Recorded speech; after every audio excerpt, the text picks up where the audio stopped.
nínú ìwà àtọ̀làjú tó yẹ kó wà lára ẹni tó bá lóhun gbọ́ lóhun gbọ́ nígbàgbọ́ tó yẹ kóró tó sì lóhun gbà ní Muhammad lọ tó wá ń sáré tí ń gbìyànjú láti fi ìrìn àjò jọ táwọn ẹni rẹ̀ tó ti ṣáájú. Òun ni ìròrí àtọ̀làjú ká ṣe ní tí kò yẹ, ká wá mọ̀ pé ní ta ṣe yí ọ̀yẹ, ká sì tètè bẹ́sẹ̀ sẹ́yìn lérí ẹ̀, ká padà kúrò ńbẹ̀. Àbí ká sọ ọ̀rọ̀ kan kò yẹ wípé àwọn kì í sọ báyìí, kò yẹ kí n sọ bí mo ti sọ yìí, ká wá mọ̀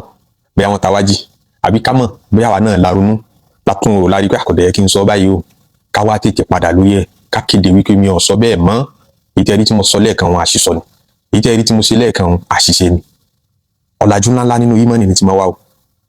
nínú ìyèkoro ìmánì ni ti máa wá. Ẹni tẹ́ bá rí táyà rẹ̀ bá ń já àti ṣe wẹ̀ tí ń rò pé àbó wọn dẹni ẹ̀sìn, àbó wọn dẹni àná, àbó wọn di aláìmọ̀ ṣe, ojú aláìmọ̀ tí ń ṣe lára yóò máa fi wo wọn. Ìmánì ni ò tí ì tó lára ẹ̀, nítorí wípé iyì àtàpọ́nlé ọjọba lọ́kàn rẹ̀ ju àti bá yọ́nú Ọlọ́run pàdé lọ. Gbogbo ẹni tẹ́ bá rí tó bá gbé Ọlọ́run sọ́ọ̀kan tó gbé yọ́nú Ọlọ́run síwájú tó tún wá gbé iná Ọlọ́run àti jìyà rẹ̀ sẹ́gbẹ̀ẹ́ tí ń wò pé òun fẹ́ jẹ ìyà, òun fẹ́ k'Ọlọ́run bá wọn wí, kò ní tóbi lójú rẹ̀ láti ṣe, kò ní jọ lójú rárá. Àwọn ànábì Ọlọ́run bí wọ́n ti tó, wọ́n ti kàǹkà tó, wọ́n ti jẹ́ ní àpọ́nlé tó, Ọlọ́run correct wọn, wọ́n sì yí padà kúrò ní position tán wà tẹ́lẹ̀ bọ́ sí position tán Ọlọ́run fẹ́ ká bọ́ sí. Ẹ wò, kò sí nǹkan kan tó ṣe ìyàtọ̀ láàrin ànábì Adam àti Ṣaitan, ọ̀rọ̀ nípa retraction ni, repentance ni o. Àwọn méjèèjì wọ́n jọ ṣàṣìṣe, Ọlọ́run pa Ṣaitan láṣẹ, ó ṣàìgbọràn. Ọlọ́run pa ànábì Adam alayhi salatu wa salamu láṣẹ, òun náà ṣàìgbọràn. Ẹnìkan nínú àwọn méjèèjì wá dẹni ẹ̀kọ́, ẹni ègbé, à ń ṣépè fún abádàkọ̀ Ṣaitan, àá fi èpè tẹ̀lókọ rẹ̀ lẹ́ẹ̀kan náà. Ẹnìkan sì dẹni àdúrà, abádàkọ̀ ànábì Adam alayhi salatu wa salam. Àwọn méjèèjì sì ní Ọlọ́run jọ pa láṣẹ tí wọn ò jọ gbọ́rọ̀ sọ́lọ́run lẹ́nu. Kí wá ló ṣe yàtọ̀ àwọn méjèèjì? Ẹnìkan retract, ẹnìkan repent, ẹnìkan sọ fọ́lọ́run pé má bínú, ẹnìkan yarí, ó ní mo ṣe náà ni wọ́n wá justification fún. Ó ní ana khayrun minhu khalaqtani min narin wa khalaqtahu min tin, èmi dájọ́ òun lọ, ṣèbí inú náà ló ti dá mi, wọ́n justify mistake ẹ̀. Ẹnìkan juwọ́lẹ̀ lẹ́ẹ̀kan náà pé Ọlọ́run àṣìṣe mo ṣe yìí, fatalaqa Adamu min rabbihi kalimatin fataba alayhi innahu huwa tawwabur rahim. Ṣètìrí pé ọ̀làjú ni significant difference tó wà láàrin ànábì Adam àti Ṣaitan náà ní í ṣe ìyàtọ̀ láàrin ẹni tán pè sákìyèsí pé bó ti sọ yọ̀dà, bó ti ṣe yọ̀dà, tọwọ́ àtakú àtẹni tó gbà tó sì ṣàtúnṣe. Ẹnìkan ti dọmọ lẹ́yìn ànábì Adam, ẹnìkan ti dọmọ lẹ́yìn Ṣaitan. Kí kálukú máa gbé yẹ̀wò nípé níbo ni wọ́n belong sí, lérí agídí tó ń lò nínú ọ̀rọ̀ ẹbí rẹ̀, láàrin àwọn ọ̀rẹ́ rẹ̀, níbi iṣẹ́ rẹ̀, intanet ṣàtúnṣe rẹ̀ tó ní ò ní ṣe, ṣàtúnṣe yìí kó tó bọ́ kó tó lọ bọ́lọ̀. Tó bá ti ẹ̀rù nǹkan míì ro àti bọ́lọ̀ pàdé. Mo fi ní ọ̀làjú ní kí wọ́n máa retract ọ̀rọ̀ rẹ̀. Ọlọ́làjú èèyàn ní sórí ìwọ tí wọ́n gbà ẹ bá sọ̀rọ̀ tó wá ń kó jẹ ní ẹ̀sìn ni ọ́, tó fojú pé èèyàn ti ṣẹ̀sìn tí ẹ bá ń kọ̀rọ̀ jẹ, èèyàn ti di aláìmọ̀ ṣe, èèyàn ti di aláìmọ̀ tí ń ṣe. Tó bá fi rú ojú bẹ́ẹ̀ wò ó túnmọ̀ pọ̀ ọ̀làjú. Kódà àwọn tí ò ní gbàgbọ́ nínú ọjọ́ kan yìí, tí wọ́n ní gbàgbọ́ nínú Ọlọ́run, fọ̀dílà ni wọ́n kà sí kí wọ́n máa tàrọ̀jà. Kò wá sí àwọn bẹ̀rẹ̀ láti rí àwọn sàhábà nàbì tó fi wá dórí gbogbo àwọn àfáà tí orúkọ wọn parẹ́ dè ní nínú Islam. Kẹ́mọ̀ ṣe bí wọ́n Ọlọ́run télọ̀ wọn mọ́ Islam, pé lókun ìgbà tí Islam bá ń ṣẹ́kù ọkọ̀ tí yóò ní parẹ́. Tá nàbì sì dá àwọn mọ̀ wọn rà nàbì sójú bí àwọn Malik, bí àwọn Abu Hanifa tí wọ́n sorí ire pin gbogbo bí Islam bá ń dé ọkọ̀ tí wọ́n náà tẹ̀lé Islam débẹ̀. Ẹnìkan ò lè lé wọn bá nínú ìyà àtàpọ́nlé, gbogbo wọn ni wọ́n retract ọ̀rọ̀ ọjọ́ kan bẹ láyé. Wọ́n ti sọ pé bákan yín tún náà ní ìtúsọ bẹ́ẹ̀ mọ̀. Èyí tí mo sọ tẹ́lẹ̀ yẹn àṣìsọ ni wọ́n declare ní publicly tí ò ní ṣe pé wọ́n lọ bẹ̀rẹ̀. Sayyidina Umar radiyallahu ta'ala anhu, àwọn ní khalifa aláṣẹ àgbà mùsùlùmí, nígbà tó rí pé àwọn obìnrin owó igi ó bẹ̀rẹ̀ sí ní wọ́n gbówó lé àwọn tálíkà ò rí ìyàwó fẹ́, èyí ṣe tí wò tí ì márì, owó igi wọn ni agbára àwọn ò tí ì káyé tán táwọn àna wọn ní kó wọn lọ wá wà ní. Ni Umar bá bọ́ sí rí mímbàrí ànábì sallallahu alaihi wasallam nígbà tó jẹ́ khalifa láàrin gbogbo mùsùlùmí mọ́sálásí, ó ní láti sin lọ owó igi ò gbọdọ̀ kọjá báyìí mọ́. Obìnrin lásán obìnrin lọ́dà alákẹ́, obìnrin ní khalifa amirul mu'minin, ó ní náà, ó ní èyí ṣe tó fẹ́ fàálà sí nǹkan tọ́lọ́mọ ọba gbé tóbi.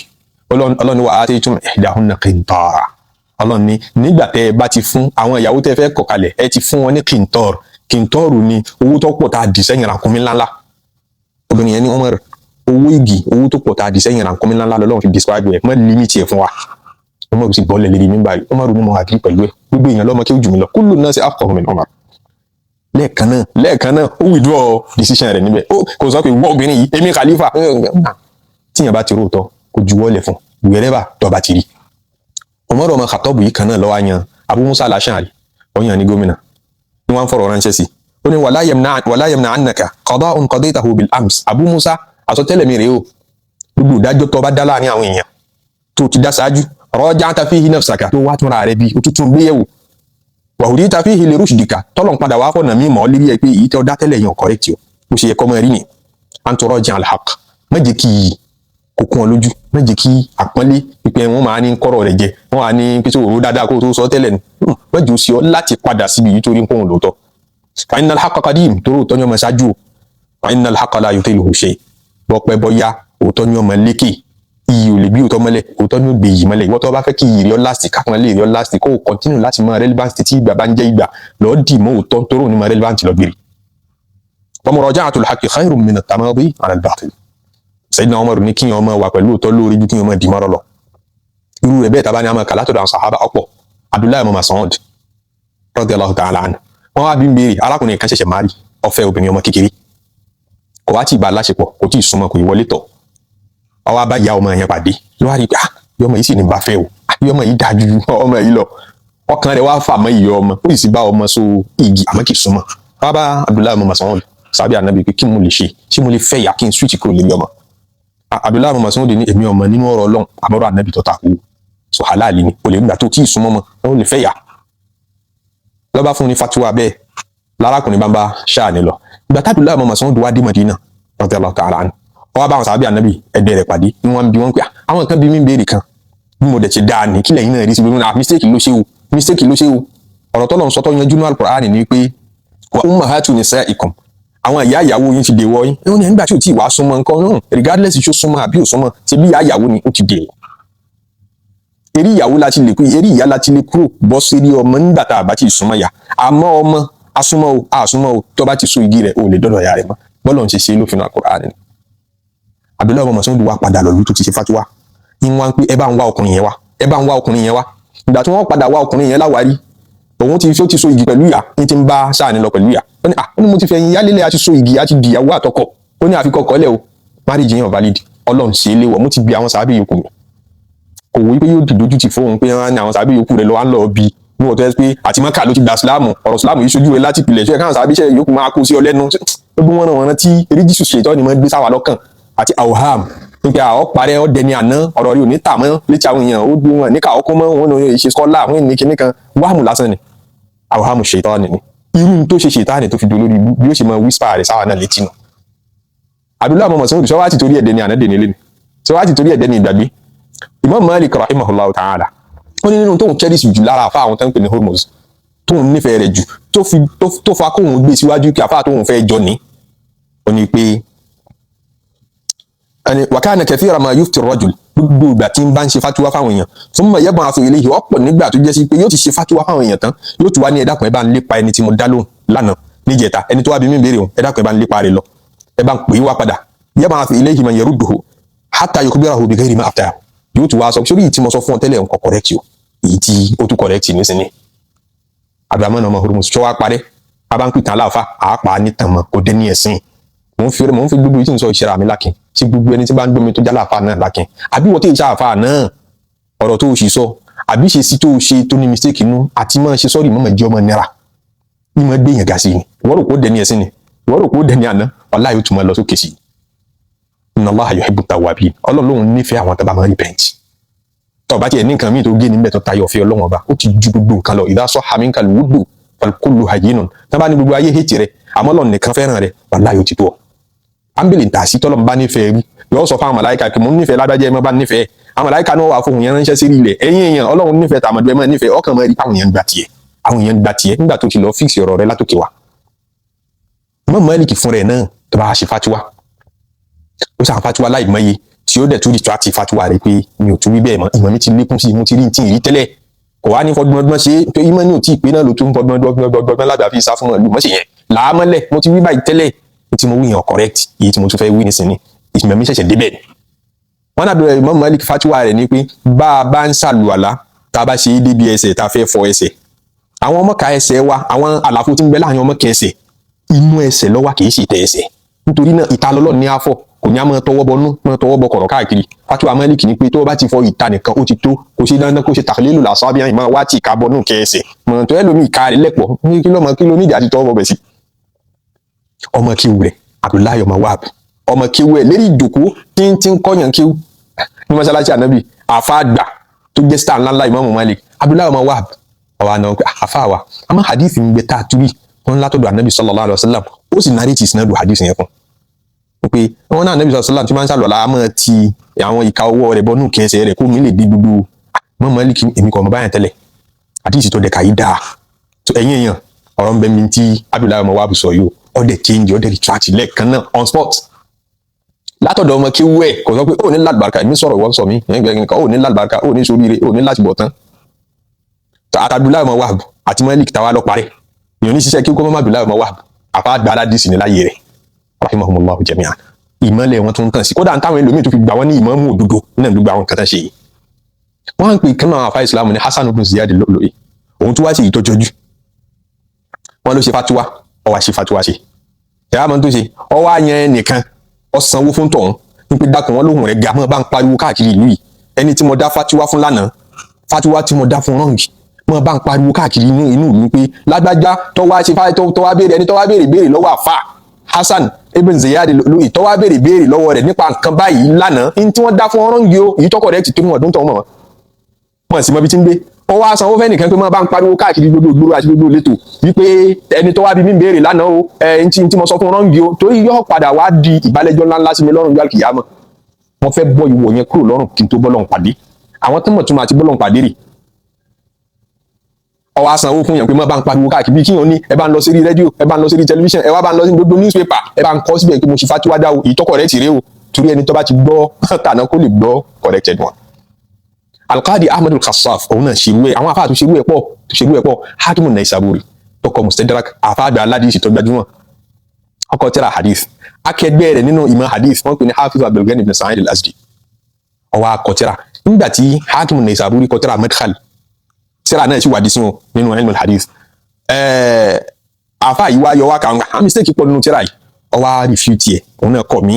ọwọ́ akọ àwọn mistake Hakim nínú tírà yẹn ọwọ́ highlight ẹ̀ síbẹ̀ ọwọ́ àfi tírà yẹn ránṣẹ́ sí pé wo èyí tí mo fi refute rẹ̀ ni àwọn tó sọ nínú Madkhal kì í kọ correct wọ́n ní Hakim an-Naysaburi Ibn Kathir pé tẹ̀yà àfáà tó papọ̀ Hakim an-Naysaburi yọ wá gbé tírà tán fi correct ẹ̀ ọwọ́ àgbé wọn ń kà ní halkọ rẹ̀ fáwọn student rẹ̀ ní public ń kà á pé àwọn nǹkan tí wọ́n sọ nípa mi ni yọ máa wá sọ pé eléyìí ọ̀tọ̀ ni mistake mo ṣe tòótọ́ àbí wọ́n ti correct mi ọ̀tọ̀ ni mistake ń wá tó ń ṣàdúrà fún àfáà tó correct ẹ̀ akẹgbẹ́ rẹ̀ náà ni o kódà àwọn tó ní Hakim an-Naysaburi jù lọ lọ́jọ́ orí ń tún wá ń ṣàdúrà fún pé Ọlọ́run bá ń dúpẹ́ fún mistake mo ṣe ń bí tòótọ́ Ọlọ́run bá ń dúpẹ́ fún àti Hakim an-Naysaburi àtàfáà tó correct ẹ̀ ẹnì kẹ́kọ̀ọ́ dẹni ẹ̀sìn ní gbogbo wọn. Al-Imam Abubakar ibn al-Arabi nínú Ahkamul Qur'an tafsiri yẹn ń ṣe tafsiri aya tọ́lọ̀ ti ní waladhina yuluna min nisa'ihim ọwọ́ apìtàn kan ó ní àfa àwọn kan tí ń jẹ́ Muhammad ibn Qasim al-Uthmani òun ló pàtàn yẹn fún un ó ní ó pìtàn fún òun pé òun lọ kí lọ́dọ̀ àfa kan tí ń jẹ́ Abul Fadl al-Jawhari òun wá dọ́dọ̀ rẹ̀ níjọ́ tó wọn kọ́kọ́ àtẹ́ndì kíláàsì lérò lọ́pọ̀ nínú mọ́ṣáláṣí ńláńlá Central Mosque ìlú ni wọ́n ti mọ́ kọ́yàn kí níbẹ̀ lòun dé nínú táàfà tóun dòkú ti àfà tóun gbọ́dọ̀ àdúsù rẹ̀ nínú táàfà àkọ́kọ́ sọ níjọ́ náà tóun kà irú ọ̀rọ̀ lílé ní Abul Fadl al-Jawhari wọn ló sọ wípé Nabi sallallahu alayhi wa sallam ṣe ìlà ìyẹn dẹ́ correct nítorí pé ní ìlà òní kọkùnrin kọ́kọ́ ó sọ wípé ìwọ ìyàwó mi ò ní bọ́ láṣepọ̀ ó sì wọ̀ fún mi kí n bọ́ láṣepọ̀ fóṣù kan lápèjúwe Nabi sallallahu alayhi wa sallam ṣe irú ẹ̀ tó tọ́ wọ́n tún ní Ànábì kọ́yàwó ẹni àwọn pé àròyé wà ń bẹ̀ díẹ̀ ẹja dojú ń bẹ̀ yes ìyẹn correct àbíká ní ìyẹn lè correct àmọ́ Ànábì ṣe dìhàrù ní pé kọ́ sọ pé ìyàwó mi ti dè ìwọ̀ mi bí ìgbà pé màmá mi náà jẹ́ ìwọ̀ mi bí màmá mi ṣe jẹ́ sí mi ìyàwó mi jẹ́ sí mi ẹni pé forever mi ò ní súnmọ́ mọ́ forever mi ò ní fẹ́ yẹn lélẹ̀ mọ́ dìhàrù ó là Ànábì ṣe dìhàrù Ànábì ṣe dìhàrù òun wá tẹ̀lé lọ ilé ibi tí ń gbé nígbà táwọn èèyàn ń ra nǹkan sáwọn ohun àjòjì wọlé léyìí kí lọ fẹ́ àwọn fẹ́ gbà yín lọ́rọ̀ ní ọyá sọ mo fẹ́ kó jẹ́ mi àti yín nìkan wọ́n wá yànda gba àwọn ìlú tó wà bẹ́ẹ̀ kí ló fẹ́ sọ ẹ lá Ànábì ṣe ìlàwù kò sábúrú bẹ́ẹ̀ ẹ correct ẹ lá Ànábì ṣe talaq ìyẹn náà àmọ́ ẹ lá Ànábì ṣe zihar bọ́lá ti describe rẹ̀ nínú Qur'an wa innahum la yaquluna munkaran min al-qawli wa zura lọ́lọ́n pé ọ̀rọ̀ burúkú ní jẹ́ zihar Ànábì ọ̀jẹ̀ sọ wẹ̀ zuru lọ́lọ́n pé Ànábì ọ̀jẹ̀ jẹ́ rí èkì làfáàyàn wa ní òótọ́ ni kò yóò bẹ́ẹ̀ ti tẹ́lẹ̀ o ní àfáàdán pé ní Abul Fadl al-Jawhari bó ti jáfa àgbà tó olówó akọ bala ó gbé agbárí àfa ọmọ kéwù rẹ̀ tó wá pé sákèsì ní sì ń kí ìṣì eré ọmọ kéwù rẹ̀ o ṣeun Ọlọ́run bọ̀ lálùbáríkà ó wá di ijọ́ kejì nígbà tí wọ́n tún débi wọ́n ti kẹ́kọ̀ọ́ ẹni tí narètì tàn tí ń jọmọ kéwù ìyẹn Muhammad bin Qasim al-Uthmani ó lóun tètè dé ibi àwọn ti kẹ́kọ̀ọ́ ní mọ́ṣáláṣí nítorí kóun lè wà wájú òun ọmọ ẹgbẹ́ bóun ti tètè débẹ̀ tó òun bá ara mbẹ̀ òun bá ṣe àwọn ọmọ tí ó náà ti pọ̀ gbígbà ní kété tóun débẹ̀ làfà bá ní ẹni yẹn sọmọ kéwú ẹjọ́ mọ̀ bọ̀ lójú bá ń tì òun láàrin èrò tó ń sọmọ kéwú àwọn èèyàn àjòjì wọlé táàfà wà àgbà ń pọ́nlé yìí ní ẹ̀yin lẹ́ ń fojú ọmọ kéwú o òun ló tún mi ṣe lánàá ọ̀rọ̀ tí mo bá gbogbo yín sọ yín àyín lánàá pé báyìí ànábì ṣe báyìí kò rí bẹ́ẹ̀ o ó wá tún rẹ̀ ṣe ní public yìí tún wá ń sọ pé ẹni tó pè mí sákìyèsí tó tún mi ṣe ní báwọn àfáà wa àná bí wọ́n ti rí nù ẹ̀jẹ̀ àjọ wọn báwọn àfáà wèé nínà ń bẹ àwọn àfáà wèé nínà ń bẹ torí bẹ́ẹ̀ tí wọ́n sọ̀rọ̀ tí wọ́n retract rẹ̀ agbẹ́ni bẹ́ẹ̀ ni ẹja rìn ìgbéraga kò sí bọ́lọ̀ ọ̀rẹ́ o ìgbéraga kò gbé èèyàn débi tí yẹn lọ ìmọ̀ gbé èèyàn ṣubú àti mọ̀ pààyàn rẹ nínú tàn ní oní débi yẹn lọ sáfù tí yẹn ti bá rẹ sáfù ṣètánì náà lọ́mọ tó wà mọ́ sáfù burúkú ọlọ́run fọ̀ wá mọ́ kó fi wá sínú àwọn ẹni rẹ̀ àwọn àṣìṣe wa ọlọ́mọ ṣàforí ẹ̀jìn wa ìsìláàmù yìí járí mú délé ìmánì járí mú délé já láṣẹ pé ń bẹ̀ já fi lọ́mọ lọ́wọ́ wala hawla wala quwwata illa billah aqulu ma tasma'un wa astaghfirullaha li wa lakum wa lisa'iril muslimina min kulli dhanbin innahu huwal ghafurur rahim subhana rabbika rabbil izzati amma yasifun wa salamun alal mursalin walhamdulillahi rabbil alamin.